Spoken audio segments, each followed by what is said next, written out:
Assalamualaikum warahmatullahi wabarakatuh. Di sini saya akan menjelaskan mengenai penelitian saya yang berjudul Pengembangan modul berbasis High Order Thinking Skill terintegrasi lingkungan pada tema ekosistem kelas 5 sekolah dasar tahun ajaran 2020-2021.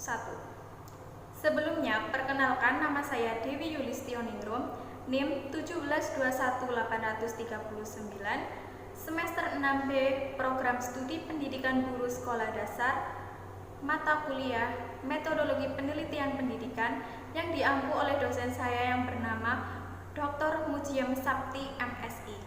Selanjutnya, di sini saya akan menjelaskan mengenai bab 1, yaitu pendahuluan.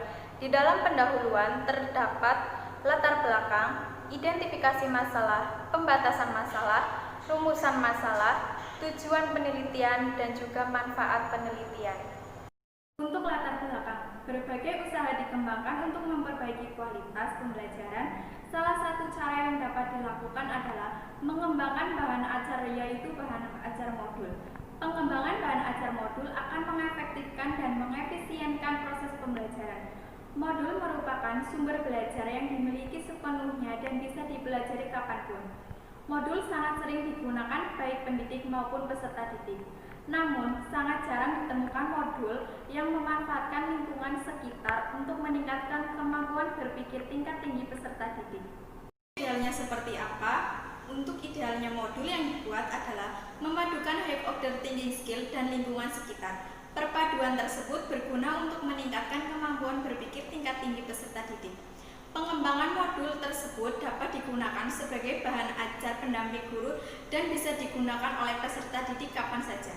High Order Thinking Skill memiliki beberapa komponen, yaitu kreatif, logis, reflektif, metakognitif, dan juga kritis, di mana nanti komponen-komponen tersebut dimasukkan ke dalam modul tersebut. Modul yang sudah dibuat dengan komponen High Order Thinking Skill tersebut nantinya akan dibantu dengan lingkungan sekitar untuk memahamkan peserta didik pada materi. Idealnya seperti apa? Untuk idealnya modul yang dibuat adalah memadukan High Order Thinking Skill dan lingkungan sekitar. Perpaduan tersebut berguna untuk meningkatkan kemampuan berpikir tingkat tinggi peserta didik. Pengembangan modul tersebut dapat digunakan sebagai bahan ajar pendamping guru dan bisa digunakan oleh peserta didik kapan saja. High Order Thinking Skill memiliki beberapa komponen, yaitu kreatif, logis, reflektif, metakognitif, dan juga kritis, di mana nanti komponen-komponen tersebut dimasukkan ke dalam modul tersebut. Modul yang sudah dibuat dengan komponen High Order Thinking Skill tersebut nantinya akan dibantu dengan lingkungan sekitar untuk memahamkan peserta. Apakah ada kesenjangan antara ideal dan juga kondisi lapangan? Tentu saja ada ya, yaitu di mana kesenjangan itu terdapat pada penggabungan High Order Thinking Skill dengan materi tersebut. Pada umumnya, tingkat berpikir peserta didik sekolah dasar itu masih memuat C1 sampai C3 dengan menggunakan tahapan operasional konkret. Kesenjangan tersebut, untuk penyebab kesenjangan tersebut adalah siswa sekolah dasar yang masih dalam taksonomi belum C1 sampai C3 saja dan pada tahap menerapkan belum sampai C4 sampai C6. High Order Thinking Skill sendiri sudah menggunakan tahapan C4 sampai C6 sehingga sulit dikembangkan untuk peserta didik sekolah dasar. Meminimalkan kesenjangan tersebut, pendidikan abad 21 yaitu terdapat kurikulum 2013 yang menekankan peserta didik untuk lebih aktif dalam melaksanakan pembelajaran. Berdasarkan kurikulum tersebut, proses pembelajaran harus dikaitkan dengan High Order Thinking Skill dan dibantu dengan lingkungan. Pembelajaran yang hanya mengembangkan High Order Thinking Skill saja, peserta didik terkadang masih bingung dalam memecahkan masalahnya yang ada. Maka dari itu, pembelajaran tersebut harus terjun langsung ke lingkungan sekitar. Pembelajaran yang memanfaatkan lingkungan sebagai sarana dan juga sumber belajar merupakan ide yang bagus, di mana peserta didik mengekspor langsung permasalahan tersebut dengan lingkungan, dan cara tersebut dapat meningkatkan keterampilan berpikir tingkat tinggi peserta didik. Apa yang sudah dipelajari oleh peserta didik kemudian dikaitkan dengan kehidupan sehari-hari. Untuk identifikasi masalah, yang pertama, bagaimana karakteristik modul berbasis High Order Thinking Skill terintegrasi lingkungan pada tema ekosistem Yang kedua, bagaimana kelayakan modul berbasis high order thinking skill terintegrasi lingkungan pada tema ekosistem yang dikembangkan. Untuk yang selanjutnya yaitu pembatasan masalah. Pembatasan masalah terdiri dari 5. Yang pertama yaitu bahan ajar yang dikembangkan adalah bahan ajar modul. Yang kedua, modul yang dikembangkan berbasis high order thinking skill. Yang ketiga, modul yang dikembangkan terintegrasi dengan lingkungan. Yang keempat, sasaran yang diajukan pada pengembangan modul adalah kelas 5 sekolah dasar. Dan yang kelima adalah pokok bahasan yang dibahas pada modul tersebut adalah tentang tema ekosistem. Untuk yang selanjutnya yaitu rumusan masalah. Yang pertama, mengapa mengembangkan bahan ajar modul dalam pembelajaran IPA khususnya materi ekosistem. Yang kedua, bagaimana cara membuat modul berbasis high order thinking skill terintegrasi lingkungan. Yang ketiga, bagaimana karakteristik modul berbasis high order thinking skill terintegrasi lingkungan. Untuk tujuan penelitian, yang pertama, mengetahui bahan ajar modul dalam pembelajaran IPA khususnya pada materi ekosistem. Yang kedua, mengetahui cara membuat modul berbasis high order thinking skill terintegrasi lingkungan. Dan yang ketiga, mengetahui karakteristik modul berbasis high order thinking skill terintegrasi lingkungan. Untuk selanjutnya yaitu manfaat penelitian ditujukan kepada yang pertama siswa, mempermudah peserta didik dalam memahami materi dan meningkatkan kemampuan berpikir tingkat tingginya. Yang kedua, guru, digunakan dalam proses pembelajaran dan dapat memotivasi untuk mengembangkan media atau bahan ajar di sekolah. Yang ketiga, sekolah, dengan adanya pengembangan modul ini, semoga semua pihak sekolah dapat mengembangkan baik media atau bahan ajar dengan inovatif dan juga kreatif. Dan yang keempat, untuk penelitian lain, bisa digunakan sebagai pembanding atau acuan untuk peneliti lain yang sedang melakukan penelitian dengan topik yang sama. Kajian teori dan tinjauan pustaka yang terdiri dari yang pertama, kajian teori, yang kedua, tinjauan pustaka, yang ketiga, kerangka berpikir, dan yang keempat, pertanyaan penelitian. Untuk yang selanjutnya yaitu kajian teori. Yang pertama, bahan ajar modul. Menurut Ani Prastiwi dan kawan-kawan, pada tahun 2016 halaman 2, modul adalah bahan ajar cetak yang disusun untuk dapat dipelajari oleh siswa secara mandiri tanpa ada bimbingan dari guru karena telah disajikan secara sistematis dan dikembangkan sesuai perkembangan siswa. Kemudian, menurut Tia Sekar Arum dan kawan-kawan pada tahun 2016, modul merupakan bahan ajar yang disusun dan disajikan secara sistematis untuk mencapai tujuan dan kompetensi yang ingin dicapai. Berdasarkan uraian di atas, dapat disimpulkan bahwa modul merupakan bahan ajar yang dirancang untuk membantu peserta didik dalam menguasai materi dan disajikan dengan sistematis untuk mencapai tujuan dan kompetensi dasar yang ingin dicapai dengan mempelajarinya secara mandiri. Menurut Tia Sekar Arum dan kawan-kawan pada tahun 2016, modul memiliki beberapa karakteristik yaitu yang pertama, self-instruction. Modul dapat membantu peserta didik belajar secara mandiri dan meminimalisir peran guru atau pendidik. Yang kedua, self-contained. Modul mencakup beberapa materi yang diperlukan dalam proses pembelajaran. Kemudian, yang ketiga, stand-alone. Penggunaan modul tidak tergantung atau tidak bergantung pada bahan ajar atau media lain. Kemudian yang keempat, adaptif.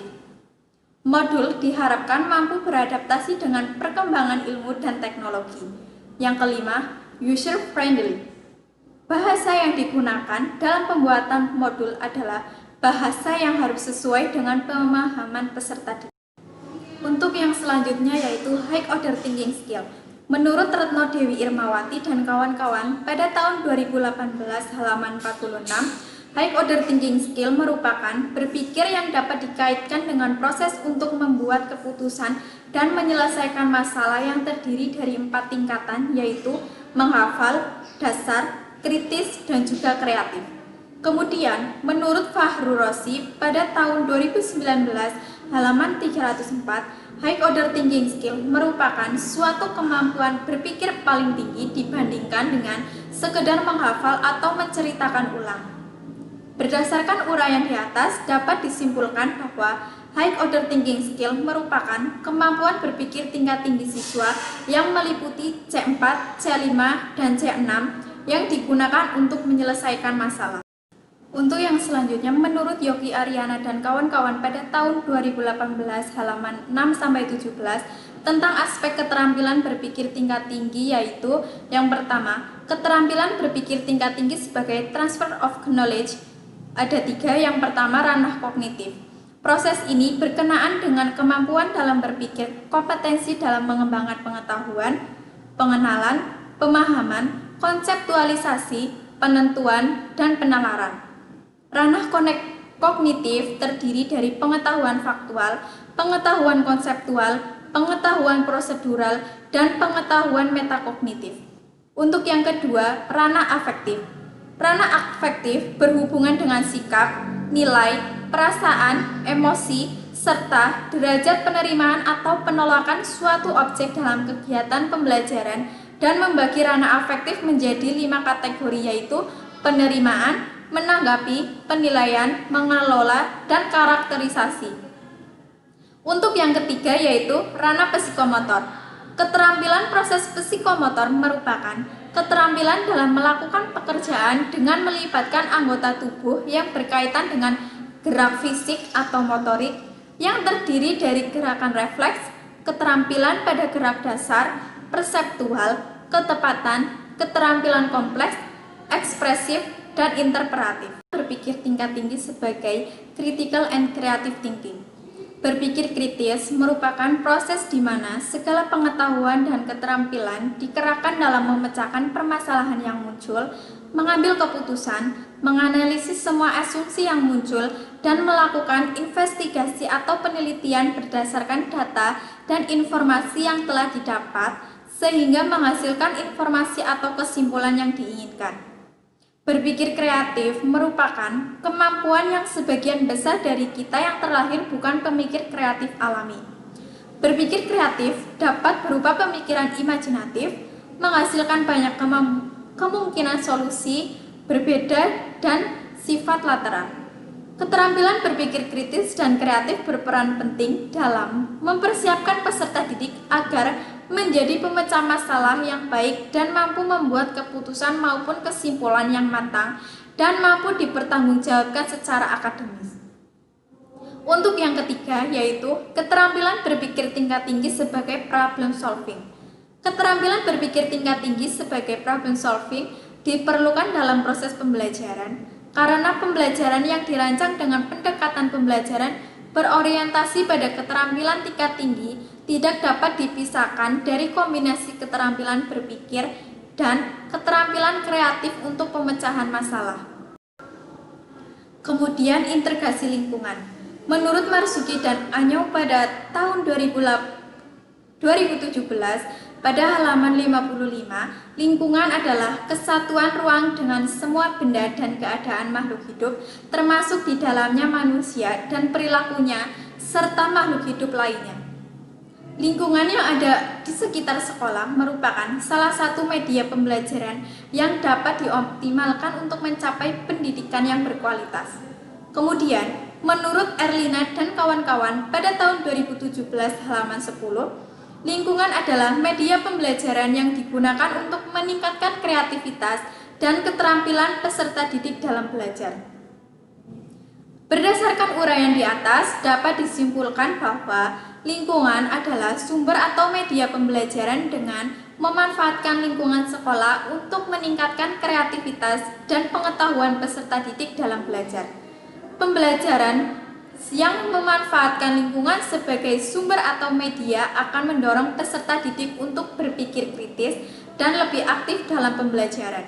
Kemudian, tinjauan pustaka menurut penelitian dari Dahliana Syar'i dan kawan-kawan pada jurusan Sejarah Universitas Padang Hasil penelitian menunjukkan bahwa nilai rata kelayakan modul pembelajaran sebesar 3,57 menunjukkan modul pembelajaran sejarah berbasis Green History pada materi kolonialisme dan imperialisme Eropa di Indonesia untuk kelas 11 SMA sangat praktis dan layak digunakan. Kemudian, hasil penelitian yang dilakukan oleh Emi Rofiah dan kawan-kawan di program studi Magister Pendidikan Sains Universitas 11 Maret. Hasil penelitian menunjukkan modul pembelajaran IPA berbasis High Order Thinking Skill dengan tema Sistem Penglihatan Manusia dapat meningkatkan kemampuan berpikir kritis siswa. Hal ini dilihat dari peningkatan skor rata-rata yang meningkat dari sebelum menggunakan modul dengan setelah menggunakan modul dengan nilai gain 0,49 termasuk dalam kategori sedang. Pada pembelajaran abad 21, menuntut peserta didik untuk memiliki kemampuan berpikir tingkat tinggi, kritis, dan juga kreatif. Kemudian, pembelajaran belum optimal dalam mengembangkan kemampuan berpikir tingkat tinggi, kritis, dan juga kreatif.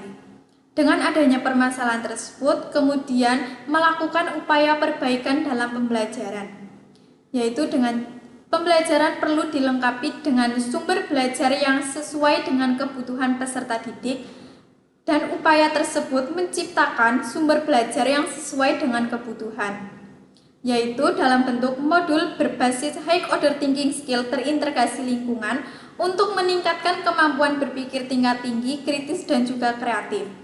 Dengan pengembangan modul tersebut nantinya akan diuji kelayakan dan diuji efektivitasnya, dan berharap modul berbasis High Order Thinking Skill terintegrasi lingkungan yang layak dan efektif untuk meningkatkan kemampuan berpikir tingkat tinggi, kreatif, dan juga kritis. Selanjutnya untuk pertanyaan penelitian, yaitu terdapat 4. Yang pertama, bagaimanakah efektivitas penggunaan modul berbasis High Order Thinking Skill terintegrasi lingkungan untuk meningkatkan kemampuan berpikir tingkat tinggi, kritis, dan juga kreatif? Yang kedua, bagaimanakah efektivitas penggunaan modul berbasis High Order Thinking Skill terintegrasi lingkungan untuk meningkatkan kemampuan tingkat tinggi, kritis, dan kreatif peserta didik? Yang ketiga, bagaimana kelayakan modul berbasis High Order Thinking Skill terintegrasi lingkungan menurut respon guru? Dan yang terakhir, bagaimana kelayakan penggunaan modul berbasis High Order Thinking Skill terintegrasi lingkungan menurut peserta didik? Bab 3. Metode penelitian. Metode yang digunakan dalam penelitian ini adalah metode penelitian dan pengembangan atau penelitian Research Development atau R&D. Dalam pelaksanaan penelitian Research Development (R&D), ini yang digunakan adalah pendekatan atau pengembangan model 4D. Model 4D dikembangkan oleh Triagrajan pada tahun 1974 yang merupakan singkatan dari Define atau pendefisian, Design atau perancangan, Development atau pengembangan, and Dissemination atau penyebaran. Untuk yang selanjutnya yaitu rancangan penelitian dan pengembangan yang sudah tertera pada gambar di samping, bahwa pada tahap Define yaitu yang pertama dilakukan yaitu analisis siswa. Pada analisis siswa dibagi menjadi 2 yaitu analisis tugas dan juga analisis konsep. Dengan pembagian analisis tugas dan juga analisis konsep nantinya akan terbentuk analisis tujuan pembelajaran. Untuk tahap yang kedua yaitu desain, yaitu dari analisis tujuan pembelajaran, kemudian menyusun instrumen, kemudian pemilihan media, pemilihan format, dan juga pengembangan bahan ajar IPA. Pada pengembangan bahan ajar IPA nanti terdapat draft 1.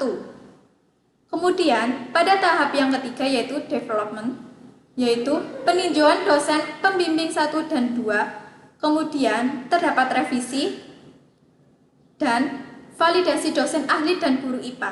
Pada revisi dan juga validasi dosen ahli dan guru IPA nantinya terbentuk draft 2. Kemudian membentuk revisi dan juga uji coba pengembangan. Dari revisi ke uji coba pengembangan nanti terbentuklah produk akhir. Kemudian langkah yang terakhir yaitu disseminate, yaitu langkah yang paling akhir yaitu disebarluaskan modul bahan ajar yang telah dikembangkan. Untuk tahapan yang pertama yaitu tahapan define. Pada tahapan ini terdapat 5 langkah, yaitu yang pertama, analisis awal. Pada tahap analisis awal, peneliti mengumpulkan informasi tentang kegiatan pembelajaran di lapangan, yang bertujuan untuk memunculkan dan menetapkan permasalahan yang ada di lapangan. Informasi tersebut digunakan sebagai dasar penyusunan bahan ajar modul. Yang kedua, analisis siswa. Pada tahapan ini, peneliti mempelajari karakteristik siswa berupa kemampuan akademik, perkembangan kognitif, keterampilan, serta sikap. Yang ketiga, analisis konsep. Tahap analisis konsep dilakukan untuk mengidentifikasi konsep-konsep penting yang harus dikuasai oleh siswa melalui pembelajaran yang dituliskan dalam peta konsep. Untuk yang keempat, analisis tugas. Analisis tugas dilakukan untuk menentukan materi di kompetensi yang harus dicapai dalam pembelajaran. Penyusunan bahan ajar ini mengacu pada kompetensi inti dan kompetensi dasar kurikulum 2013. Kemudian, yang kelima, spesifikasi tujuan pembelajaran. Pada spesifikasi tujuan pembelajaran dilakukan untuk menentukan tujuan pembelajaran yang sesuai dengan materi yang dipelajari. Tujuan pembelajaran yang sudah ditentukan menjadi dasar untuk menentukan isi bahan ajar modul yang dikembangkan. Untuk yang kedua yaitu tahapan desain. Pada tahapan desain terdiri dari 4. Yang pertama, penyusunan tes acuan kriteria atau penyusunan instrumen. Instrumen yang disusun meliputi instrumen validasi bahan ajar modul dan instrumen uji coba bahan ajar modul. Instrumen validasi bahan ajar modul digunakan untuk menilai kelayakan bahan ajar modul yang ditujukan kepada validator yaitu dosen ahli sebagai akademisi dan guru sekolah dasar sebagai praktisi. Sedangkan instrumen uji coba bahan ajar digunakan untuk mengukur kemampuan berpikir tingkat tinggi atau high order thinking skill. Yang kedua, pemilihan media. Pemilihan media bertujuan untuk memilih media pembelajaran yang relevan. Media yang dipilih untuk menunjukkan kegiatan pembelajaran disesuaikan dengan hasil analisis tugas, analisis siswa, dan analisis konsep yang telah dilakukan pada tahap define. Sehingga media yang digunakan dapat membantu siswa mencapai kompetensi yang telah dirumuskan. Untuk yang ketiga, pemilihan format disesuaikan dengan isi materi dan dasar yang digunakan dalam pengembangan bahan ajar, yaitu metode saintifik, adanya description event yang dapat diteladani materi yang dikembangkan, format bahan ajar yang dikembangkan sesuai dengan kriterianya sehingga bahan ajar yang dikembangkan baik serta benar dan layak untuk digunakan dalam pembelajaran IPA. Kemudian yang keempat yaitu penyusunan rancangan awal. Pada tahapan ini, peneliti menyusun rancangan awal bahan ajar modul beserta perangkat pembelajaran yang harus disiapkan sebelum uji coba produk yang dilaksanakan. Rancangan awal produk dan perangkat pembelajaran yang akan dikembangkan pada tahap ini disebut draft 1. Tujuan dari penyusunan rancangan awal agar bahan ajar dapat dikembangkan sesuai dengan langkah-langkah pembelajaran, langkah-langkah pengembangan bahan ajar yang baik dan juga benar. Untuk yang ketiga yaitu tahap pengembangan atau development. Pada tahapan ini terdiri dari 3 tahap. Yang pertama, peninjauan oleh dosen pembimbing 1 dan 2. Pada tahapan peninjauan oleh dosen pembimbing 1 dan 2 dilakukan untuk mengkonsultasikan rancangan awal bahan ajar modul atau draft pertama yang dikembangkan serta lembar validasi bahan ajar modul. Dari hasil konsultasi ini diperoleh saran yang digunakan untuk memperbaiki bahan ajar modul agar dihasilkan bahan ajar modul yang baik dan juga benar. Revisi dari tahap ini menghasilkan bahan ajar modul draft 2 yang selanjutnya akan dinilai atau divalidasi oleh dosen ahli dan juga guru sekolah dasar. Yang kedua, penilaian dosen ahli dan juga guru IPA. Tahap penilaian ini kelayakan bahan ajar modul yang dikembangkan menggunakan instrumen lembar validasi. Tujuan validasi adalah untuk memperoleh masukan dan saran perbaikan dari validator terkait dengan kebenaran materi dan juga strategi penyampaian materi yang terdapat dalam bahan acara modul pada draft 2. Hasil validasi dari ahli yang digunakan sebagai dasar dilakukannya revisi dan penyempurnaan bahan ajar sehingga diperoleh produk akhir pengembangan bahan ajar. Modul yang didasarkan pada kelayakan isi, bahasa, dan gambar, penyajian, serta kegrafisan. Produk akhir selanjutnya akan diuji di lapangan yaitu di Sekolah Dasar Negeri Kliwonan Purworejo. Untuk yang ketiga, uji coba lapangan. Peneliti melakukan uji coba lapangan menggunakan produk akhir bahan ajar modul yang dikembangkan. Tujuan kegiatan uji coba lapangan adalah untuk mengetahui peningkatan kemampuan berpikir tingkat tinggi atau high order thinking skill siswa setelah mengikuti pembelajaran menggunakan bahan ajar modul yang dikembangkan. Dari hasil uji coba lapangan didapatkan data peningkatan high order thinking skill siswa dan keterlaksanaan pembelajaran. Untuk yang terakhir yaitu tahapan penyebaran. Pada tahap ini merupakan tahap akhir dari penelitian pengembangan. Tahap penyebaran dilakukan untuk menyebarluaskan produk bahan ajar modul yang telah dikembangkan. Penyebaran produk hanya dilakukan secara terbatas pada guru atau sekolah tempat dilakukannya uji coba produk hasil pengembangan. Subjek dan objek penelitian. Subjek dalam penelitian ini adalah siswa kelas 5 Sekolah Dasar Negeri Kliwonan Purworejo. Objek dalam penelitian ini adalah modul berbasis high order thinking skill terintegrasi lingkungan pada tema ekosistem kelas 5 Sekolah Dasar. Cukup sekian penjelasan dari penelitian saya. Bila ada salah kata, saya minta maaf. Wassalamualaikum warahmatullahi wabarakatuh.